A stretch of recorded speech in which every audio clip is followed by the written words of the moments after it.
memberikan persembahan pujian untuk kemuliaan nama Tuhan. Mari sama-sama, saudara-saudara yang dikasihi oleh Tuhan, kita akan mendengarkan pemberitaan firman Tuhan. Saya mau mengajak kita terlebih dahulu, kita berdoa, mohon pimpinan dan penyertaan daripada Tuhan. Mari kita berdoa. Bapa dalam surga, kami bersyukur kepadamu, jikalau pada hari ini kami boleh bersama-sama datang, berbakti, memuji, menyembah kepada Tuhan. Satu kerinduan kami, biarlah ini boleh menjadi satu kehausan kami, di mana kami boleh bersama-sama rindu menghadap hadirat-Mu, mengalami satu perjumpaan pribadi bersama dengan Tuhan. Dan pada saat ini kami akan mendengarkan firman Tuhan, kiranya Engkau sendiri yang boleh berbicara kepada kami. Berfirmanlah kepada kami ya Tuhan, kami siap untuk mendengarkan firman-Mu, dan kami juga boleh dimampukan oleh Engkau untuk melakukan dan mengaplikasikan firman Tuhan itu di dalam kehidupan kami hari lepas hari. Di dalam nama Tuhan Yesus kami berdoa dan kami mengucap syukur. Amin. Bapak Ibu yang dikasihi oleh Tuhan, sadar atau tidak sadar, kita berada di dalam satu lingkungan dan dalam kehidupan yang penuh dengan banyak aturan-aturan. Baik itu ketika kita berada di dalam rumah, mungkin kita yang sekolah, mungkin kita yang berada di kampus, kita yang bekerja di kantor, bahkan kita hidup di dalam negara Indonesia yang disebut sebagai negara hukum.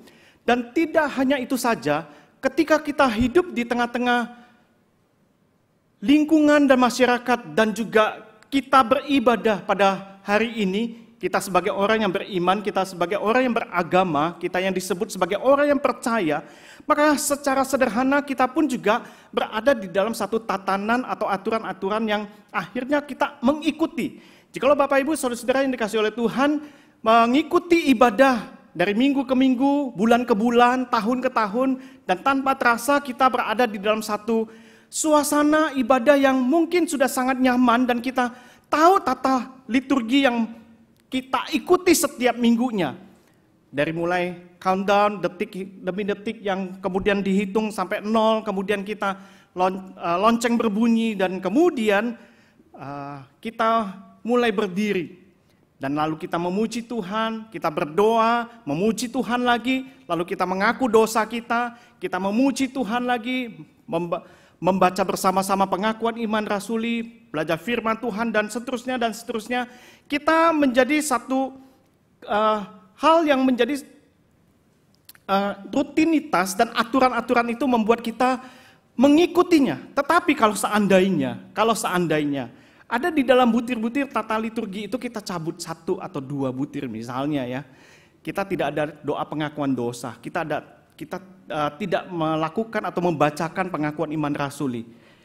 Kemudian kita pulang ke rumah gitu ya. Apakah ada sesuatu yang mengganjal di dalam hati kita? Tadi ibadah kayaknya nggak ada pengakuan dosa deh.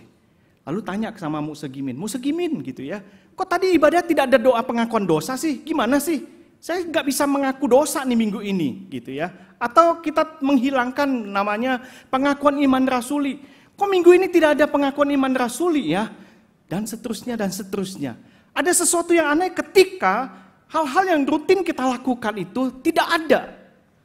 Dan kemudian mungkin di dalam hal-hal yang berkaitan dengan kehidupan kerohanian kita di dalam ibadah, kemudian bagaimana kita ingin menjadi anggota gereja pun punya aturan-aturan tertentu. Waktu kita mau mengikuti baptisan pun juga mempunyai aturan, harus ikut kelas katekisasi sampai sekian waktu baru menerima baptisan, dan setelah menerima baptisan baru boleh mengikuti perjamuan kudus dan seterusnya. Dan tanpa sadar di dalam kehidupan kita yang penuh dengan aturan itu bukan berarti aturan-aturan itu akhirnya mengikat kita atau membuat kita menjadi tidak bebas. Aturan itu adalah sesuatu yang sangat baik tentunya. Tetapi ada satu problem yang sering kali pada akhirnya kita kehilangan sebuah esensi dari seorang yang mengaku dirinya beragama atau yang kenal Tuhan. Ada begitu banyak orang yang mengikuti semua ritual agama, yang hidupnya saleh, yang hidupnya penuh gairah untuk Tuhan, yang mau rela membayar harga, melayani Tuhan, bahkan setia di dalam saat teduh, berpuasa, bahkan berdoa pribadi, rajin beribadah, dan bahkan mungkin ibadahnya nggak pernah telat, nggak pernah bolong-bolong gitu ya.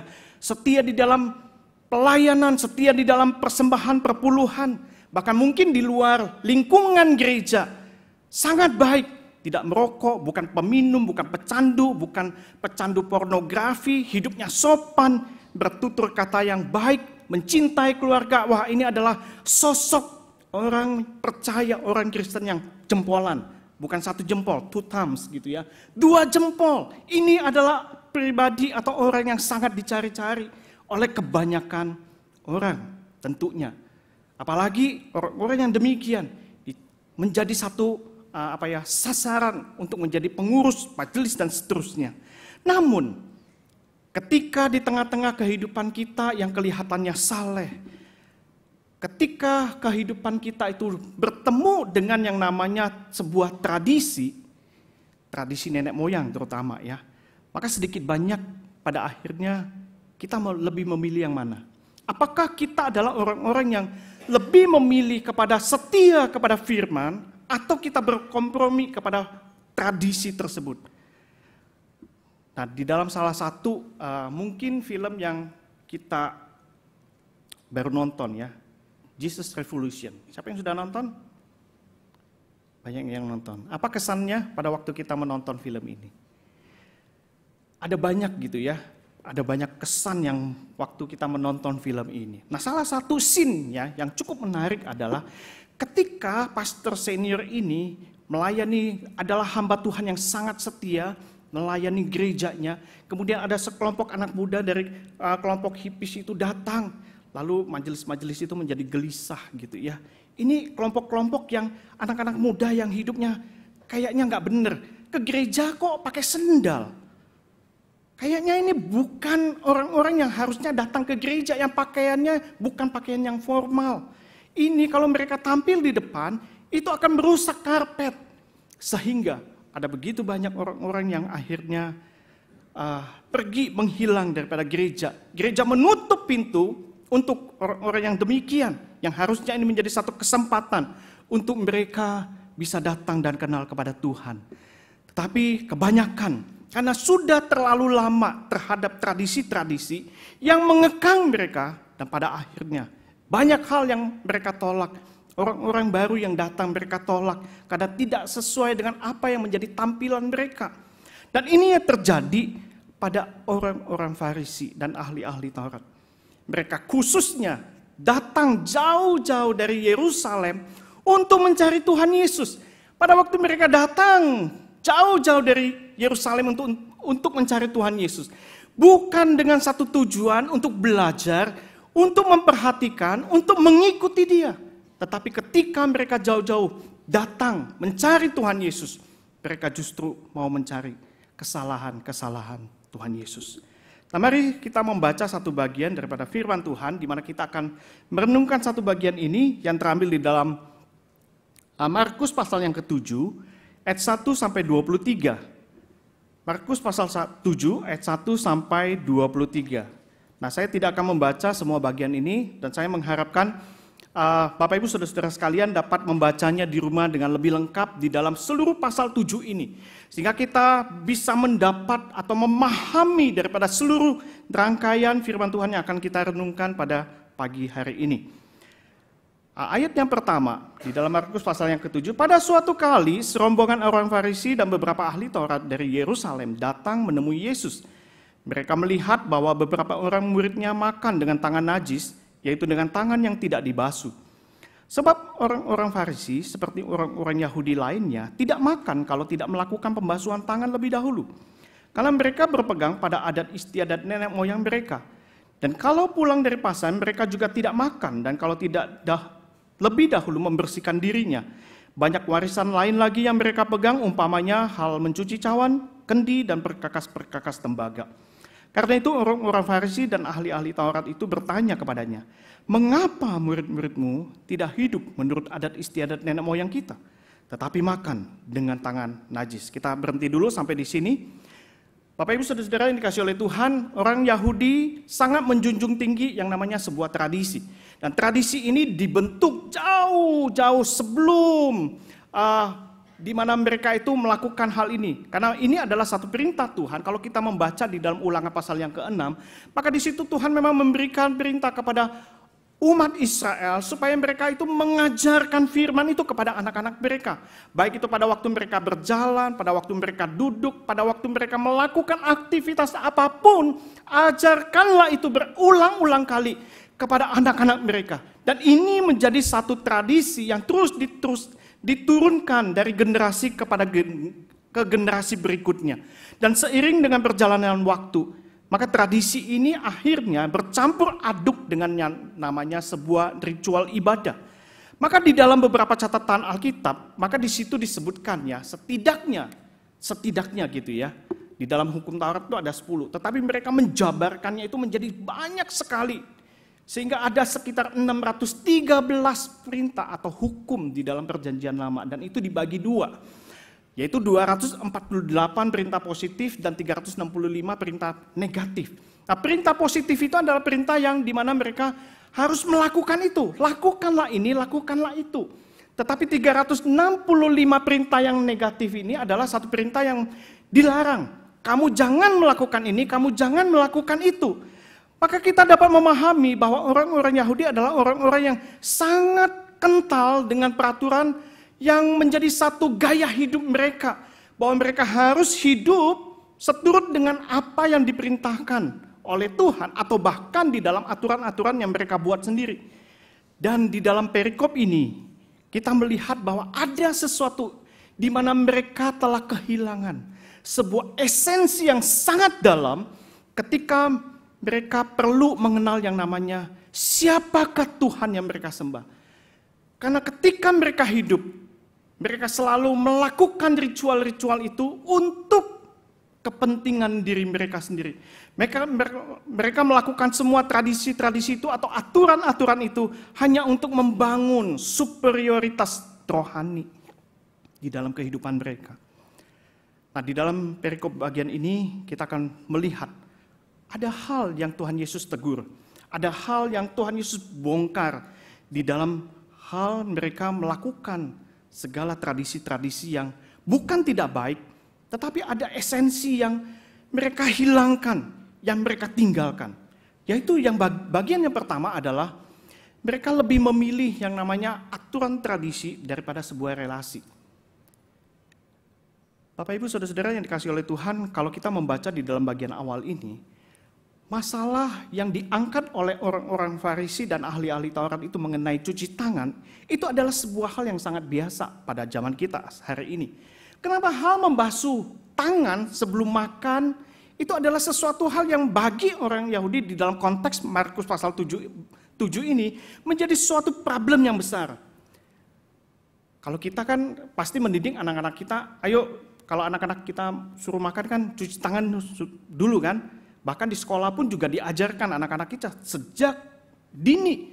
Sebelum makan cuci tangan dulu. Cuci tangan kita juga diajarkan bagaimana caranya. Pakai sabun, digosok-gosok selama sekian detik, kemudian dibilas, dilap, baru kita boleh makan. Secara akal sehat. Apa yang dikatakan oleh orang Farisi dan ahli-ahli Taurat sebenarnya bukan satu hal yang menjadi satu masalah yang besar.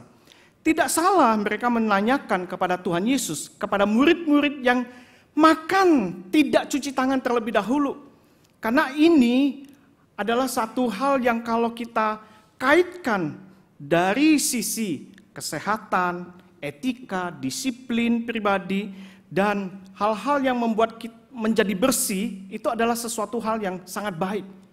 Tetapi ternyata bukan masalah cuci tangannya itu yang dipermasalahkan di dalam konteks kita hari ini. Tetapi bagi orang Yahudi pada masa itu, hal mencuci tangan sebelum makan itu berkaitan dengan yang namanya ritual penyucian. Semuanya ini dilakukan untuk mengingatkan kepada mereka. Jadi mereka itu menghubungkan hal-hal yang mereka lakukan di dalam kehidupan mereka sehari-hari. Itu dikaitkan dengan ritual penyucian. Itu untuk mengingatkan bahwa mereka itu adalah orang Yahudi, umat pilihan Tuhan, yang hidupnya kotor di hadapan Tuhan. Maka ketika mereka ingin melakukan sesuatu, maka mereka harus membersihkan diri mereka dulu. Ketika mereka membersihkan diri mereka, maka mereka baru boleh melakukan semuanya itu. Hal ini kalau kita bisa melihat di dalam perjanjian lama, ini memang sudah dilakukan. Maka mereka menganggap bahwa tradisi ini disebut sebagai, bagi mereka itu adalah pagar, pelindung terhadap hukum-hukum yang sudah ada di dalam hukum Taurat yang sudah dijabarkan. Yang tadi disebutkan ada 613 itu. Dan banyak hal-hal yang membuat mereka itu akhirnya menyebutkan bahwa bukan hanya soal cuci tangan sebelum makan, tetapi sudah makan pun mereka harus melakukan semuanya itu dengan baik, dengan sesuai dengan apa yang sudah ditentukan. Jadi ketika mereka mencuci tangan itu adalah mereka harus mengambil air, lalu di sini ada baki, lalu mereka tuang, mereka gosok-gosok, lalu mereka mengelapnya. Ini adalah suatu ritual. Dan setelah mereka mengelap itu, mereka membacakan doa atau berkat. Mereka mendoakan bahwa, ya Tuhan, Tuhan Allah semesta alam, kami bersyukur Engkau adalah Allah yang telah memilih kami. Dan kami bersyukur Engkau adalah Allah yang memberkati hidup kami. Itu menjadi doa mereka ketika mereka melakukan hal-hal seperti ini. Dan belum lagi hal-hal yang lainnya. Di dalam hari Sabat misalnya, mereka tidak boleh bekerja, mereka tidak boleh berjalan jauh. Bahkan dicatat di dalam beberapa catatan yang lainnya, bahkan pada waktu hari Sabat itu tidak boleh bercermin. Aneh ya, tidak boleh bercermin. Kenapa? Karena ketika seseorang itu akan bercermin, nanti ketika mereka melihat, rambut saya ini ada ubannya gitu ya, ada uban. Nah, itu tidak boleh cabut uban. Kenapa? Karena ketika mereka mencabut uban, itu dianggap bekerja. Belum lagi ketika mereka misalnya meludah. Nah, meludah di dalam konteks orang Yahudi kan tanahnya kan pasir. Kamu meludah itu di mana? Kalau di pasir tentu mereka akan menutup air liurnya begitu ya. Nah, itu juga tidak boleh. Karena ketika mereka ingin menutup air liur mereka di pasir, itu dianggap mengelola tanah dan dianggap bekerja. Inilah banyak hal yang dilakukan oleh orang-orang Yahudi tentang hal-hal yang berkaitan dengan kehidupan sehari-hari itu dan akhirnya mengikat mereka dan membuat mereka itu menjadi sebuah beban yang begitu berat.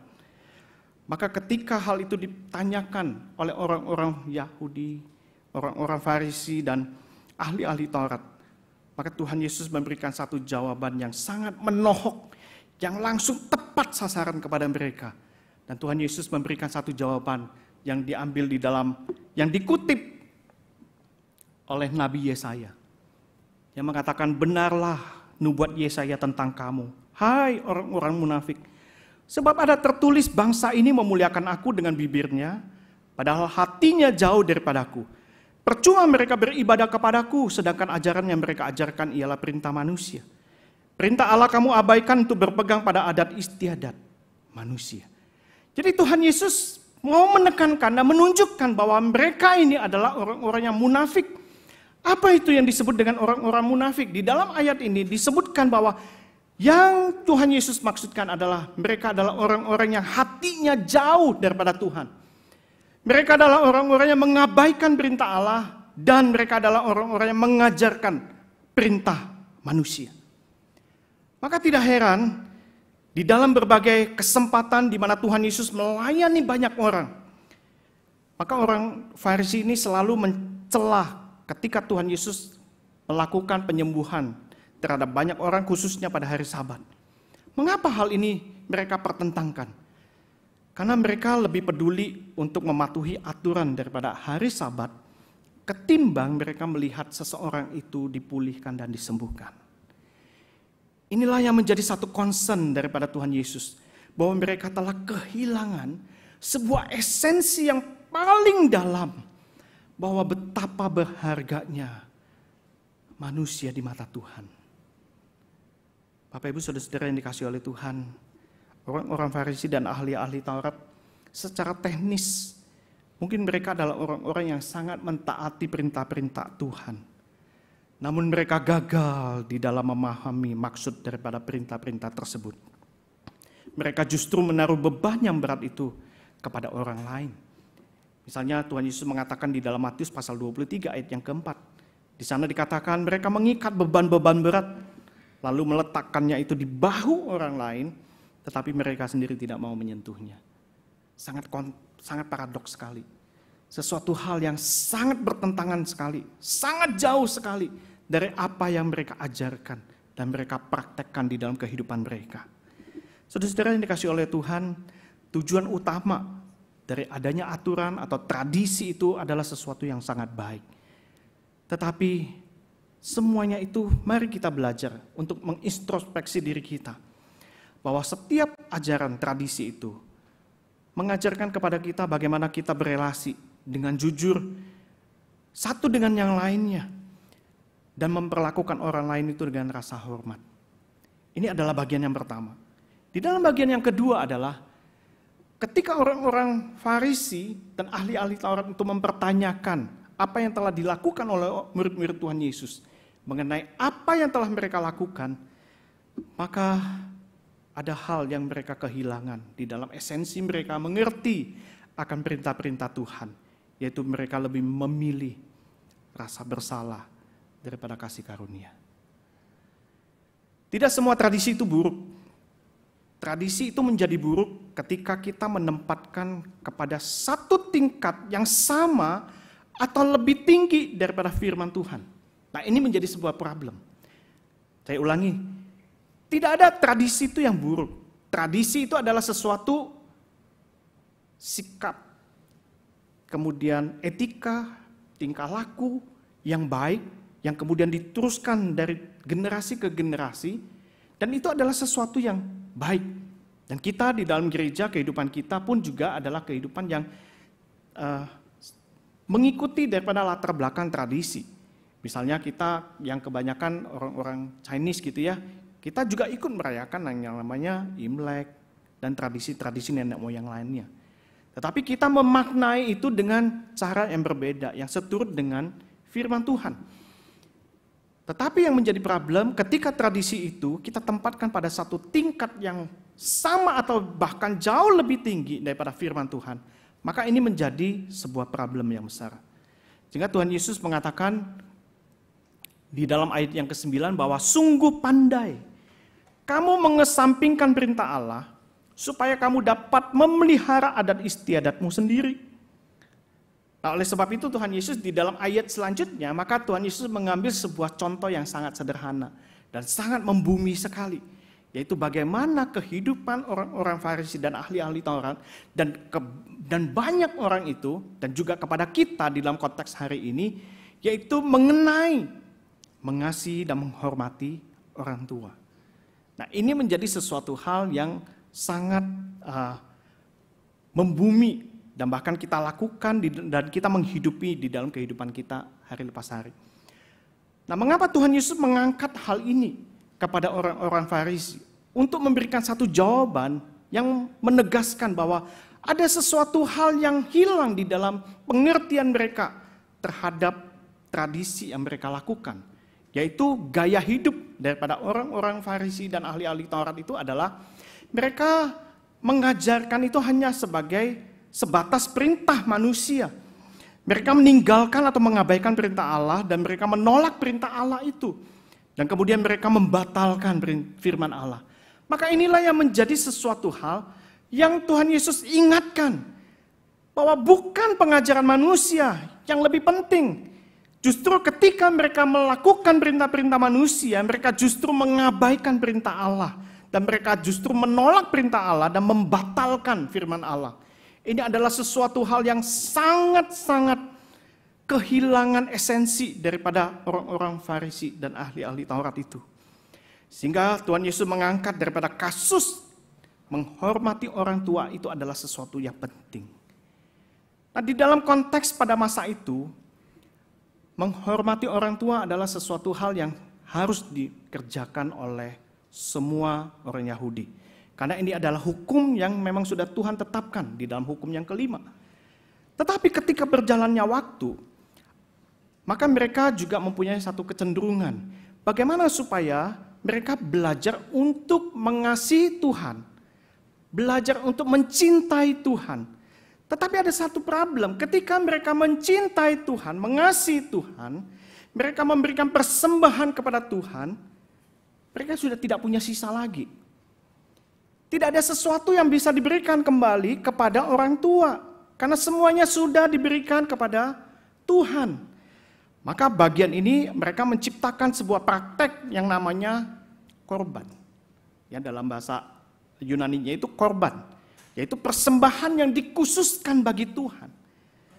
Tetapi ketika praktek ini dilakukan, justru ini adalah satu praktek yang menjadi tricky atau yang menjadi akal-akalan dari kebanyakan orang, supaya ketika mereka mengatakan bahwa aku telah memberikan persembahan khusus itu untuk Tuhan, dari hartanya, ternaknya, dan lain sebagainya, hasil pertaniannya, sehingga tidak ada sisa lagi untuk saya berikan kepada orang tua. Sehingga mereka terlepas daripada yang namanya tanggung jawab untuk pemeliharaan kedua orang tuanya. Dan mereka terhindar dari yang namanya hukuman. Maka seorang teolog yang bernama T.W. Manson, dia mengatakan bahwa seseorang yang secara formalitas itu mereka memberikan persembahan kepada Tuhan pada masa itu, ketika mereka mempraktekkan yang namanya praktek korban itu, memberikan persembahan yang khusus kepada Tuhan, maka sesungguhnya mereka itu bukan memberikan atau mempersembahkan kepada Tuhan, tetapi mereka itu melakukan itu supaya apa yang mereka miliki itu tidak bisa dimiliki oleh orang lain. Inilah yang terjadi di dalam praktek kehidupan mereka. Dan sungguh sangat mengenaskan bagi kita di dalam konteks kita hari ini. Bagaimana kehidupan kita? Apakah kita adalah orang-orang yang sungguh-sungguh mengasihi Tuhan dan juga mengasihi kedua orang tua kita? Nah, bagi teman-teman yang mungkin tahu bahwa kehidupan kekristenan yang ada di Indonesia, khususnya yang ada di wilayah timur, nah kebetulan kita adalah gereja yang mempunyai sebuah tempat pelayanan misi yang ada di Pulau Sumba. Nah, di dalam lingkungan orang-orang Kristen yang di sana, ini adalah kantong Kristen. Nah, kebanyakan mereka yang namanya Kristen, tapi mereka adalah orang-orang yang masih berpegang kepada yang namanya tradisi-tradisi nenek moyang. Maka tidak sedikit orang-orang yang ketika mereka diperhadapkan dengan ritual-ritual keagamaan, ritual-ritual tradisi nenek moyang, maka mereka akan lebih memilih yang namanya tradisi nenek moyang, ketimbang mereka harus pergi ke gereja untuk beribadah. Dan ini sangat disayangkan bahwa mereka adalah orang-orang yang justru pelayan-pelayan Tuhan yang sangat setia. Tetapi ini yang terjadi. Dan belum lagi misalnya acara pernikahan, acara pemakaman, dan lain-lain, mereka lebih memilih rasa bersalah itu kepada orang-orang. Yang penting adalah mereka bisa melayani tamu-tamu. Mereka berani untuk berhutang banyak kepada siapa saja yang mereka bisa hutangi. Pinjam misalnya ya, atau membeli berhutang terlebih dahulu. Misalnya babi, atau sapi, atau apalah gitu ya, makanan-makanan untuk sebuah perjamuan pesta dan sebagainya. Soal nanti membayar hutang itu adalah soal nanti, belakangan. Nah, ini yang terjadi. Dan kita perlu mendoakan mereka, supaya mereka betul-betul mempunyai sebuah iman yang mengerti akan kasih karunia daripada Tuhan itu, yang begitu besar. Nah, ini bisa saja terjadi pada diri kita. Bahwa kita mungkin adalah orang-orang yang lebih mengutamakan rasa bersalah. Kalau kita tidak berjuang untuk melakukan ini dan itu. Rasanya kalau saya dipanggil oleh Tuhan misalnya ya, saya diterima nggak ya oleh Tuhan? Lebih baik saya melayani sungguh-sungguh, bekerja dengan lebih sungguh-sungguh gitu ya. Melakukan ini dan itu, berani bayar harga, pikul salib, sangkal diri. Tetapi itu adalah sesuatu hal yang tampak di luar. Dan kita lupa ada sebuah kasih karunia yang Tuhan berikan yang begitu besar kepada kita. Oleh sebab itu saudara-saudara yang dikasihi oleh Tuhan, sebuah pertanyaan bagi kita adalah, apakah kita adalah orang-orang Kristen yang digerakkan oleh Injil? Ataukah kita adalah orang-orang Kristen yang digerakkan oleh sebuah tradisi. Dan ini adalah sebuah perbedaan yang sangat krusial bagi kita. Di manakah posisi kita? Nah, bagian yang ketiga adalah kita belajar melalui perikop ini bahwa ada sesuatu yang hilang ketika orang-orang Farisi dan ahli-ahli Taurat itu melakukan tradisi-tradisi yang dianggap baik, bahwa mereka lebih memilih melewatkan yang benar-benar penting. Nah, di dalam bagian ini kalau kita membaca di dalam ayat 14 sampai 23, maka Yesus memberikan sebuah klarifikasi kepada banyak orang dan juga kepada murid-murid secara detail atas apa yang Tuhan Yesus berikan jawaban kepada ahli-ahli Taurat dan juga orang Farisi. Bahwa bukan apa yang masuk ke dalam tubuh manusia yang akan menajiskan, tetapi apa yang keluar dari mulut manusia itulah yang bisa menajiskan. Dan problem itu adalah problem di dalam hati mereka. Sehingga di dalam ayat 21 sampai ayat yang ke-20, 22, ada problem hati yang harus mereka tata kembali, yang harus mereka gumulkan kembali. Bahwa di sana disebutkan bahwa sebab dari dalam hati orang timbul segala pikiran jahat, percabulan, pencurian, pembunuhan, perzinahan, keserakahan, kejahatan, kelicikan, hawa nafsu, iri hati, hujat, kesombongan, kebebalan. Ini ada 12 bagian dari pikiran yang jahat itu. Timbul sikap perbuatan yang jahat. Nah, kita tidak bisa membahas satu persatu dari ke-12 hal ini, karena ini adalah sesuatu yang sangat khusus disebutkan oleh Tuhan Yesus. Kalau kita membaca dengan lebih detail, memang di dalam bahasa Indonesia tidak terlalu kelihatan, tetapi di dalam terjemahan aslinya, maka bagian 6 yang disebutkan di atas itu bersifat jamak, dan 6 yang bagian bawah itu adalah yang bersifat singular atau tunggal. Ada kekhususan yang Tuhan Yesus sebutkan. Tetapi bagian ini mau menyebutkan, saya mau menyampaikan kepada kita bahwa ada satu problem, heart of man. Hati manusia yang penuh dengan problem di dalam pikiran yang tidak jernih. Oleh sebab itulah mereka mau demi melakukan tradisi-tradisi itu, tetapi mereka meninggalkan iman mereka kepada Tuhan. Oleh sebab itu, seorang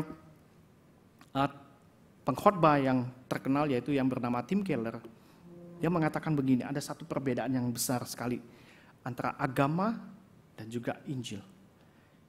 Agama itu adalah aku berusaha taat, maka ketika dia taat, maka aku akan diterima oleh Tuhan. Itu adalah konsep daripada agama. Tetapi Injil sangat berbeda sekali.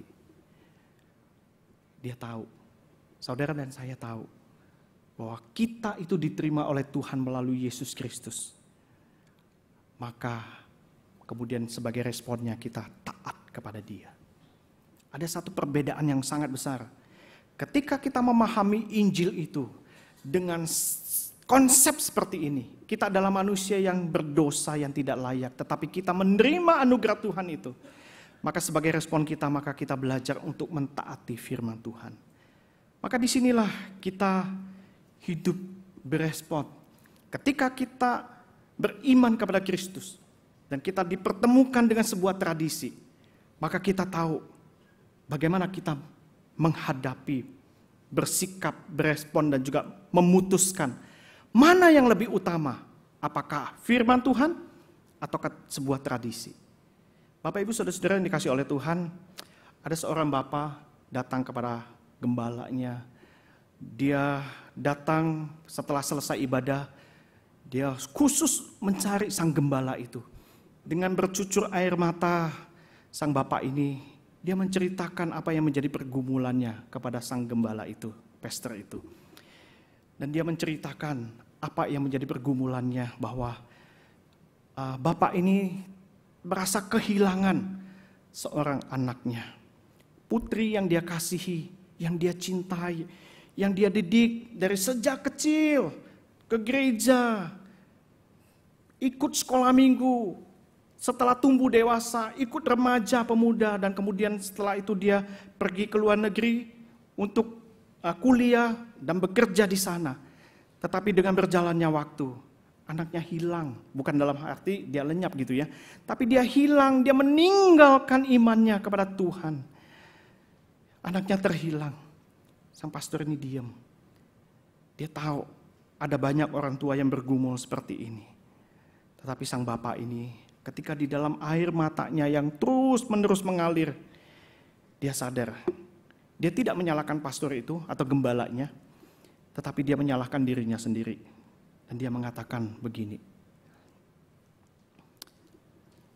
kami membesarkannya dalam gereja, tetapi kami tidak membesarkannya di dalam Kristus. Ini adalah satu kalimat yang sangat tajam sekali. Bapak Ibu Saudara-saudara yang dikasihi oleh Tuhan, kita mungkin adalah orang-orang yang aktif ke gereja, datang melayani Tuhan setiap minggunya. Tetapi apakah itu adalah satu sikap jiwa kita, hati kita yang seutuhnya kepada Tuhan? Jangan kita menjadi orang yang terhilang. Jangan karena kita dibesarkan di dalam gereja puluhan tahun, belasan tahun, tetapi kita tidak benar-benar mengasihi dan mencintai Tuhan. Seperti Bapak ini, dia mengatakan, kami membesarkannya supaya dia terlihat benar dari luarnya saja. Namun kami lupa mengajarkannya tentang apa yang ada di dalam hati. Kami mengajarinya supaya mereka taat kepada semua aturan-aturan di dalam gereja, di dalam firman Tuhan. Tetapi anak kami itu tidak pernah benar-benar menjalin sebuah hubungan pribadi, relasinya yang intim dengan Tuhan. Saudara-saudara yang dikasihi oleh Tuhan, mungkin kita dilahirkan dari keluarga Kristen. Kita dididik seperti orang Kristen. Kita berbicara seperti orang Kristen yang begitu santun, penuh tata krama. Kita mendengarkan musik-musik Kristen. Namun pertanyaan yang mendalam bagi kita adalah, pernahkah kita jatuh cinta kepada Tuhan Yesus? Pernahkah kita jatuh cinta kepada Tuhan Yesus? Di dalam renungan kita pada hari ini, mari sama-sama kita belajar. Mari sama-sama kita melihat ketika Tuhan Yesus melayani banyak orang, tidak mudah. Ada begitu banyak tantangan, rintangan yang dia hadapi. Serangan-serangan dari luar itu berusaha untuk menjatuhkan dia. Tetapi dia tahu, dia melayani Bapaknya. Dan ketika kita membaca selesai di dalam perikop ini, maka kita maju ke dalam perikop selanjutnya, di dalam 2 perikop berikutnya, maka di situ Tuhan Yesus justru memberikan sebuah contoh. Bagaimana Tuhan Yesus melayani orang-orang yang bukan Yahudi. Seorang perempuan yang anaknya kerasukan setan. Kemudian seorang yang bisu dan tuli, Tuhan sembuhkan. Dan di situ Tuhan memberikan sebuah contoh bahwa kalau orang-orang Yahudi terus-menerus menekankan sebuah tradisi yang memberikan sebuah beban bagi banyak orang, yang akhirnya mereka meninggalkan imannya, dan mereka justru hanya melayani peraturan-peraturan itu, dan mereka justru makin tidak mengenal kepada Tuhan, maka itu adalah sesuatu hal yang sia-sia. Maka kepada orang-orang yang bukan Yahudi, maka itu Tuhan mau tunjukkan bahwa itu bukan menjadi sebuah halangan untuk mereka kenal Tuhan. Bapak Ibu, saudara-saudara yang dikasihi oleh Tuhan, di dalam 1 Samuel pasal 16 ayat yang ke-7 dikatakan, bukan yang dilihat manusia, yang dilihat Allah. Manusia melihat apa yang di depan mata, tetapi Tuhan melihat hati. Bagaimana hati Bapak Ibu Saudara-saudara sekalian, jikalau Tuhan bertanya kepada kita hari ini, apa yang Tuhan lihat di dalam hati kita? Apakah kita adalah orang-orang yang sungguh-sungguh firm kepada Injil Tuhan? Apakah kita adalah orang-orang yang sungguh-sungguh jatuh cinta kepada Tuhan? Apakah kita adalah orang-orang yang sungguh-sungguh digerakkan oleh Injil, bukan digerakkan oleh tradisi? Kiranya firman Tuhan pada hari ini boleh memberikan kekuatan dan yang mengingatkan kita sekalian. Amin. Mari kita berdoa. Bapa dalam surga, kami bersyukur kepadamu untuk firman yang boleh kami renungkan bersama-sama di dalam bagian ini. Tuhan, seringkali tanpa sadar kami datang ke gereja hanya untuk mengisi waktu luang kami, hanya untuk mencari teman, hanya untuk satu tujuan tertentu. Bahkan kami melayani Tuhan mungkin dengan motivasi yang berbeda. Oh, Tuhan, ampuni kami. Dan biarlah pada siang hari ini kami boleh diingatkan, supaya kami boleh betul-betul beriman kepada Kristus. Kami boleh dipakai oleh Tuhan melayani-Mu. Buat kami ya Tuhan, sungguh-sungguh jatuh cinta kepada Tuhan Yesus. Hati kami sangat merindukan Tuhan. Ketika kami melayani-Mu, ketika kami melakukan apapun di dalam kehidupan kami tahu semuanya karena kasih karunia Tuhan. Kami berusaha dengan pertolongan Roh Kudus menjalin sebuah relasi yang intim dengan Tuhan. Kami tidak mau melewatkan hal-hal yang penting dalam hidup kami, hanya sekedar kami menyenangkan atau memuaskan diri kami. Tapi biarlah kami dipuaskan, memuaskan hati Tuhan. Terima kasih Tuhan untuk firman yang boleh mengingatkan kami dan bahkan menegur kami. Di dalam nama Tuhan Yesus kami berdoa dan mengucap syukur. Amin.